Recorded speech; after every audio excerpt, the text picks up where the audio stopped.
graça, Maranata, glória a Deus, ouvintes abençoados. Que saudade de vocês, uma semana já, que nós estamos longe desses amigos, desses irmãos, irmãs em Cristo que estão conosco. Boa noite a todos, Deus abençoe. Hoje nós temos uma estreia, deixa eu contar um pouquinho dos bastidores aqui, deixa eu fazer uma entrega aqui. A pastora Débora não está diretamente dando boa noite aqui, mas dá uma boa noite para todos nós aí. Boa noite, irmãos, tudo bem? Hoje estou aqui de locutora, olha que chique, como evoluímos. Ali da nave. Estamos aqui comandando a nave do Senhor, glória a Deus, aleluia, vamos lá. Aleluia. Aprendendo, né, com essa abençoada da Vivi aqui do meu ladinho, que está nos ensinando, nos capacitando e mais um conhecimento, né? Isso aí. Mais um conhecimento. Então vamos lá, pastor. A semana passada a gente estava em Gênesis, capítulo 4. Mas a gente adentrou um pouquinho no livro de Gênesis. Só que antes de começar, vamos primeiramente pedir a direção de Deus, como a gente deve fazer. Depois eu cumprimentei as pessoas com Maranata, eu vou pedir um adendo ali e vou falar alguma coisinha a respeito dessa palavra, que até nós temos uma denominação cristã muito abençoada, com pastores abençoados, a Igreja Cristã Maranata. E essa palavrinha Maranata, depois eu vou entrar um pouquinho nela no decorrer do programa, mas agora eu vou te convidar para a gente fazer uma oração juntos aqui, na presença do Senhor, amém, amados? Amado Deus eterno Pai, em nome santo sagrado de Jesus, estamos aqui pedindo a tua direção neste programa, que a tua glória, a tua graça venha sobre nós, que a tua palavra revelada venha aos nossos corações, ajuda-nos.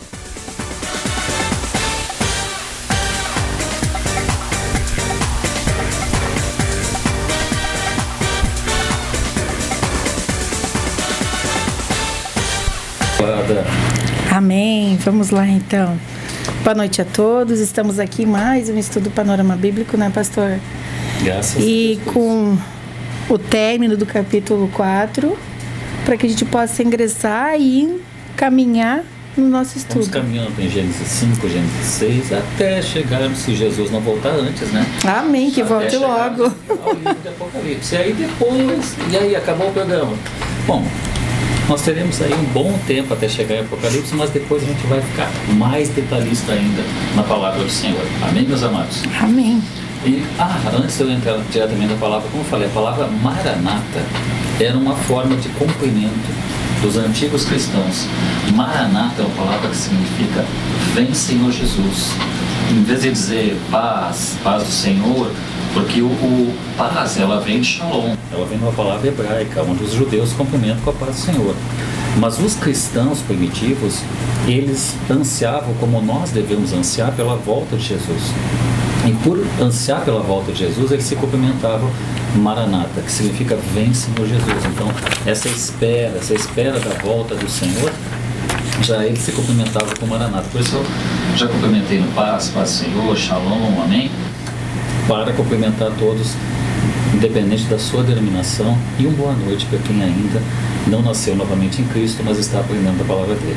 Amém, meus amados? E aqui eu vou dizer para você assim, pegue o seu livro, peguem o livro do Senhor.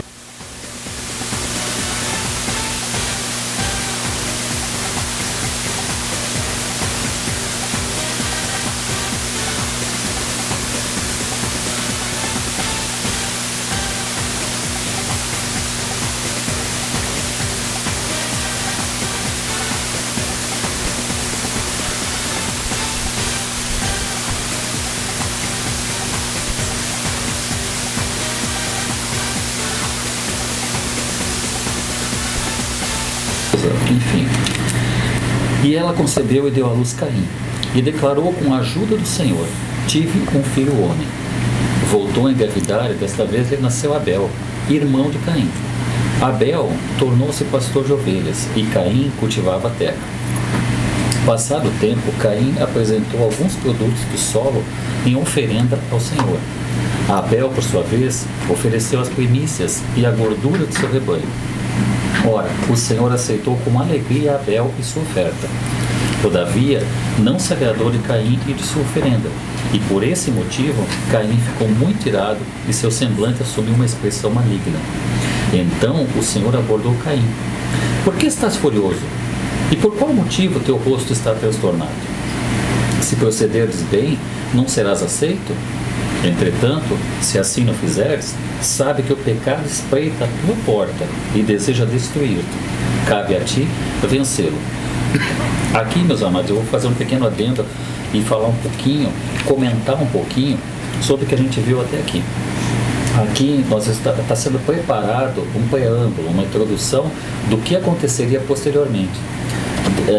Nascem os primeiros filhos de Adão e Eva. Aí, como a serpente ela estava espreita pela profecia de Gênesis capítulo 3, versículo 15, ela sabia que a semente da mulher, ou seja, que a descendência da mulher pisaria a cabeça dela, ela estava à espreita do primeiro filho, à espreita de Caim. Então, quando vem Caim, ele já começa a ser trabalhado o mal no coração dele. Começa a ser trabalhado pelo nosso inimigo, pelo maligno, o mal no coração de Caim. E Abel, é interessante até a gente ver o nome Abel, que significa vida breve. Seria um fôlego de vida breve, na verdade, no hebraico antigo. Então é interessante que a gente veja que Abel, ele já tinha uma parte no plano de Deus ali.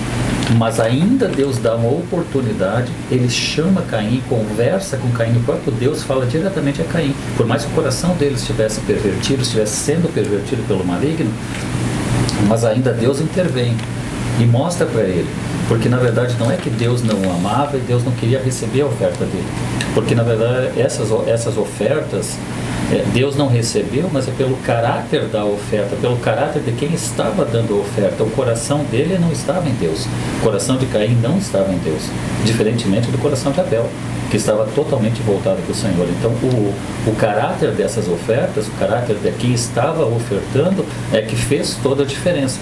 Por isso que quando Deus olha para cada um de nós, Ele sabe exatamente se nós estamos íntegros, integrais, totalmente voltados a Ele, ou se nós estamos com o nosso coração pervertido e com os lábios nós falamos uma coisa, mas com o nosso coração nós temos outra. Deus sonda os corações e Ele sabe se nós estamos nele ou se nós estamos vivendo uma vida que está representando apenas o personagem. Então, isso é o que está representado até esse ponto na palavra do Senhor aqui. E Deus ainda dá uma chance para Caim. Ele diz, olha, não faça, o pecado está à porta, o pecado está próximo a ti, mas você ainda não cometeu o pecado. Deus está dando uma chance para ele, Deus está mostrando para ele que se ele mudasse, ele poderia ter uma vida na presença do Senhor, como ele faz com todos nós. Na realidade, ele acaba conversando, né, pastor, com Caim, né?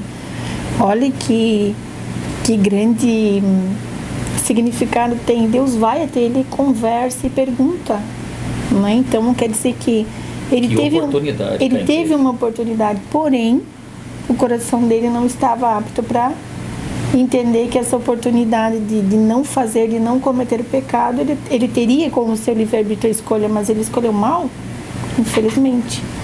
Na verdade, essa escolha é a escolha diária que todos nós, aí vamos trazer um pouquinho de aplicação prática diária nossa.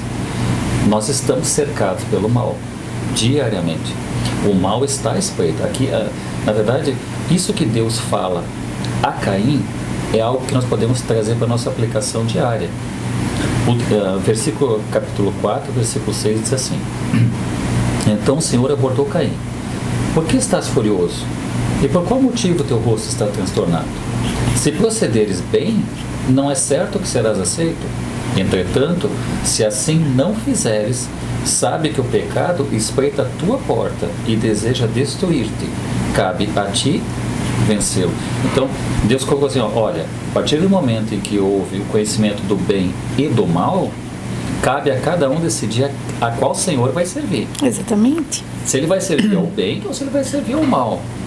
E Deus está colocando essa escolha na mão de Caim. Olha, você tem a opção, você vai escolher praticar o mal ou você vai escolher fugir da aparência do mal. Deus está dando uma oportunidade para ele, uma oportunidade para Caim. Assim como nós somos levados a escolhas diárias. Só que como as nossas escolhas, a inclinação da carne é uma inclinação má, automaticamente nós temos um consolador, nós temos um companheiro de caminho que é o Espírito Santo, a vencer, né? E que nós que vivemos na graça, nós temos essa oportunidade de termos um amigo, um conselheiro. Quando a pessoa vai pecar, o Espírito Santo ele fala, não é por esse caminho, não é por aí, não faça isso. Isso não está de acordo. E se mesmo assim, ouvindo a voz de Deus e ouvindo o Espírito Santo, a pessoa teimar, ele vai saber que ele está agindo de uma forma errada. Desobedecer, né? A desobediência, na verdade, a desobediência desde o Éden até o Apocalipse é a ruína da humanidade, a ruína do homem, a ruína da mulher. A desobediência a Deus, na verdade, quando existe, a Bíblia nos exorta, o temor do Senhor é o princípio da sabedoria. Salomão foi o homem mais sábio que já existiu nessa terra. Mas quando ele perdeu o temor do Senhor, automaticamente ele saiu da presença. Isso e levou mesmo. Israel a outros deuses. Mas eu não vou pular lá na não frente. Vai pra frente, vamos ficar aqui. Em Gênesis 4:9, então, né, pastor? Aí eu li até o 7 e agora eu vou continuar a partir do versículo 8. Ótimo. Pode ler para nós? Na realidade, a gente está fazendo essa recapitulando, porque semana passada a gente já tinha visto, né? Já tínhamos visto, falado. Tá fazendo recapitulando rapidinho. Aqui, por isso que eu estou indo rapidinho. Então vamos no 8, né? Isso. E Caim falou a Abel, seu irmão. E aconteceu que, quando eles estavam no campo, Caim se levantou contra Abel, seu irmão, e o assassinou. Aí sim, hoje nós vamos entrar no que nós vamos estudar hoje, né? Que seria o capítulo 9. O livro das origens, aqui está o primeiro assassinato. Exatamente. E o Senhor disse a Caim, onde está Abel, teu irmão? E ele disse, eu não sei, sou eu guardador do meu irmão? E ele disse, o que tu fizeste? A voz do sangue do teu irmão está clamando a mim desde a terra. E agora, tu és amaldiçoado desta terra, que abriu a sua boca para receber o sangue do teu irmão da tua mão. Quando tu cultivares a terra, ela não te dará mais a sua força. Fugitivo e errante serás na terra. E Caim disse o Senhor, meu castigo é maior do que eu posso suportar. Eis que tu me expulsasse neste dia da face da terra, e de tua face eu estarei escondido, e serei fugitivo e errante na terra. E acontecerá que todo aquele que me encontrar me matará. Pastor, enquanto eu estava fazendo esse estudo, eu fiz uma anotação aqui. Por exemplo, tem que anotar, né, gente? Porque senão depois eu não lembro. Porque são muitas coisas que a gente vai lendo, estudando, daí tu esquece. E eu fiz assim, ó, uma anotação aqui, quando fala em 4:13, diz assim, ó, o castigo de Caim, eu consegui perceber que ela se dá em dois aspectos, né? Primeiro, a expulsão dele da terra, que faz ele andar errante, né, na terra. E isso tudo faz com que ele tenha uma separação de Deus. Exato. Né? A figura do pai e da mãe. Exatamente. E também na própria resposta egoísta que ele dá a Deus, porque o que ele fala, né? Ele mostra uma ausência de arrependimento verdadeiro. Ele não sentia culpa e nem remorso, mas ele reclamou ainda da dureza do castigo de Deus para ele. Né? Ó, eu vou ficar errante, sair dessa terra, vou ficar sozinho e vão me matar?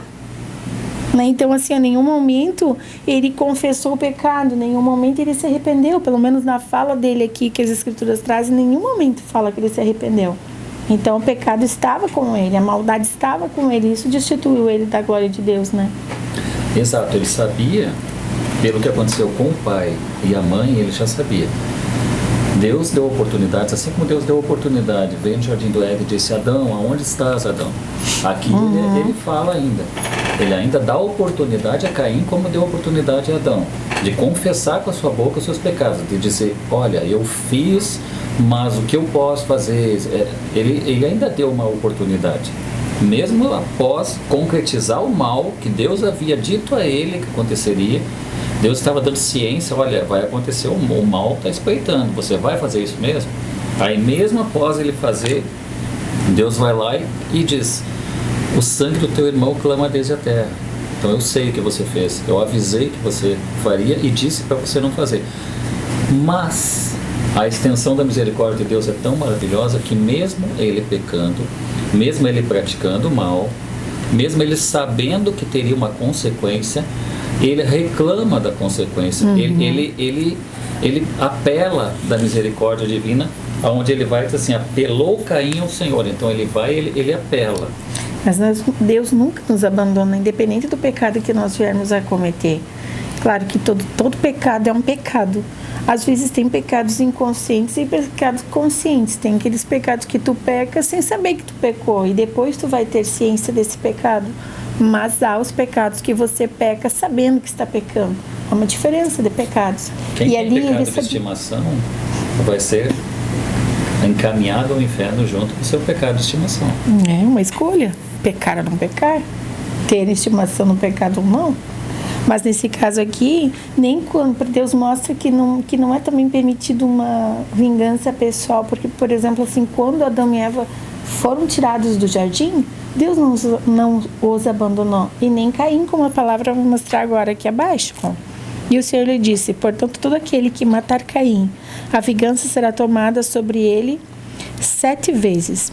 E o Senhor fixou uma marca sobre Caim, para que qualquer que o achasse, não o matasse. Então, mesmo que ele tenha pecado, mesmo que ele tenha sido destituído da presença, ainda Deus teve misericórdia com ele e não permitiu que ninguém fizesse vingança contra Caim. Por quê? Porque Deus não permite que nós venhamos a fazer vingança com as nossas próprias mãos. Porque no momento que alguém viesse a se vingar de Caim, automaticamente aquela pessoa cairia em desgraça também. Exato. Ou seja, seria destituído da graça também. Porque também se tornaria homicida. E o dom da vida é dom de Deus. A vida é dada por Deus, é emprestada, na verdade, né? É emprestada por Deus para nós, para o adorarmos. Mas a vida não é nossa, ela é de Deus. Nós não temos a permissão de tirar a vida.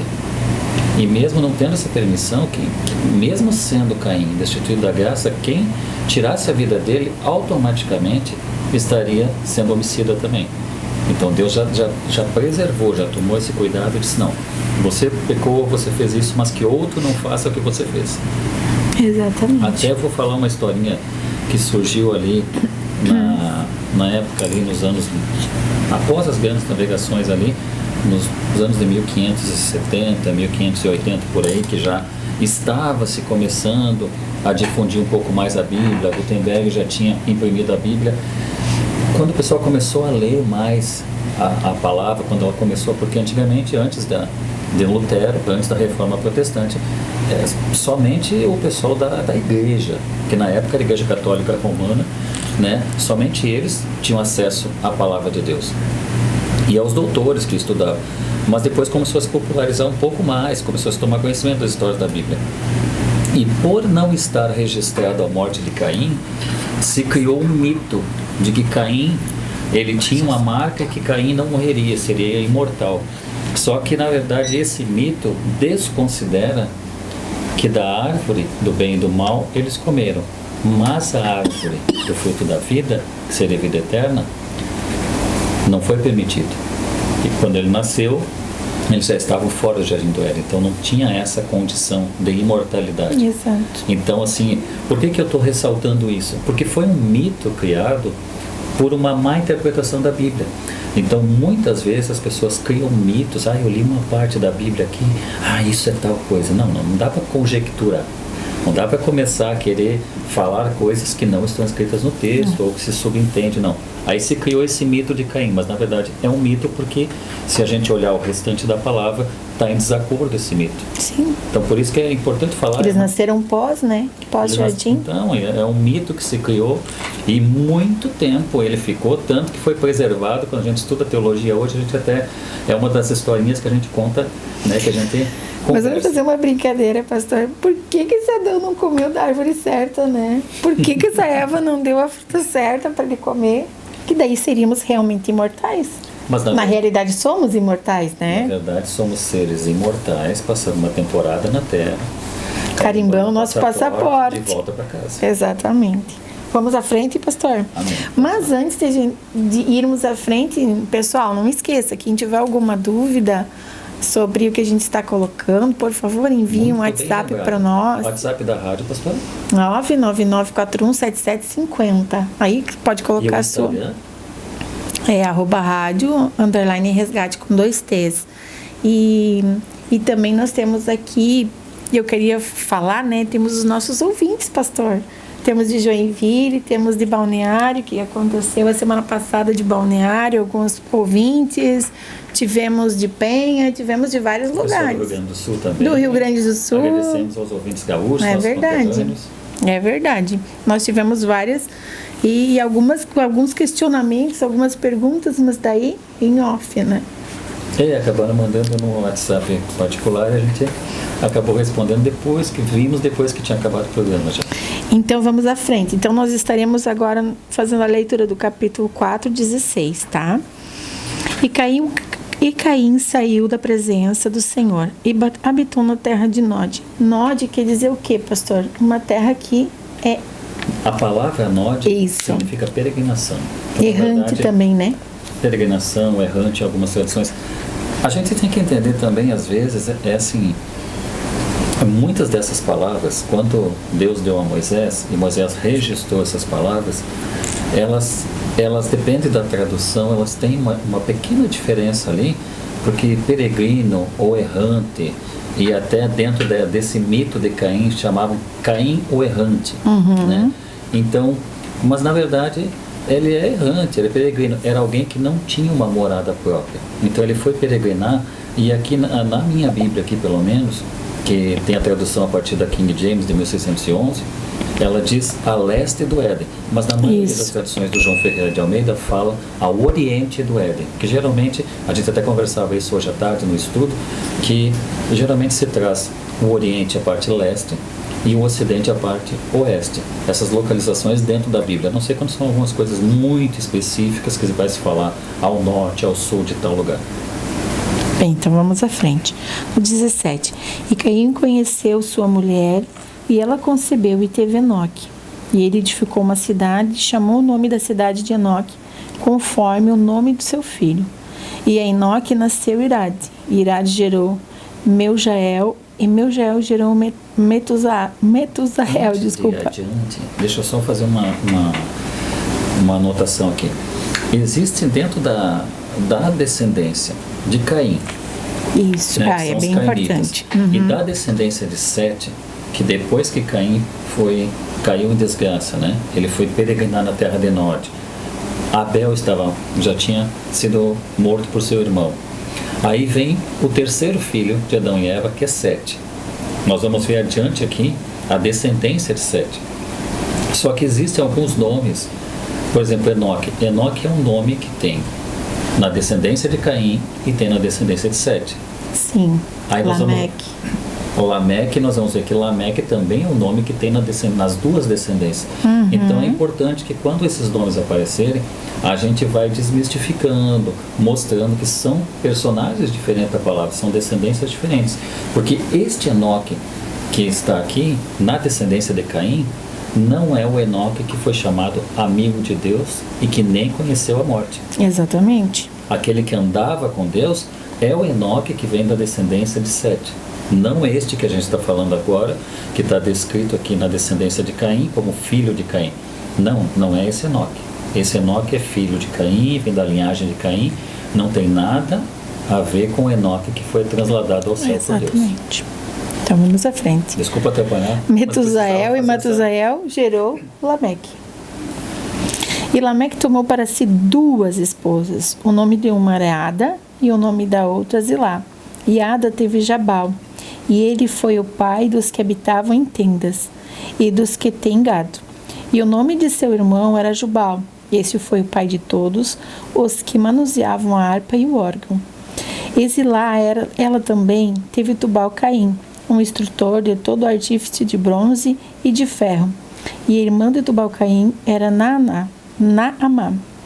E Lameque disse às suas mulheres, Ada e Zilá: ouvi a minha voz, mulheres de Lameque, escutai as minhas palavras, pois eu matei um homem pela minha ferida e um jovem pelo meu sofrimento. E se Caim fosse vingado 7 vezes, Lameque certamente 70 vezes 7. Aqui temos em Lameque, nesse querido, né, que não é tão querido assim, né? Lameque é a personificação do maligno, a personificação do mal. Alguém que disse, poxa, Se Caim fosse vingado 7 vezes, então eu faço muito mais do que mal. ele. Se ele foi o primeiro homicida, eu a troco mais de nada, eu mato.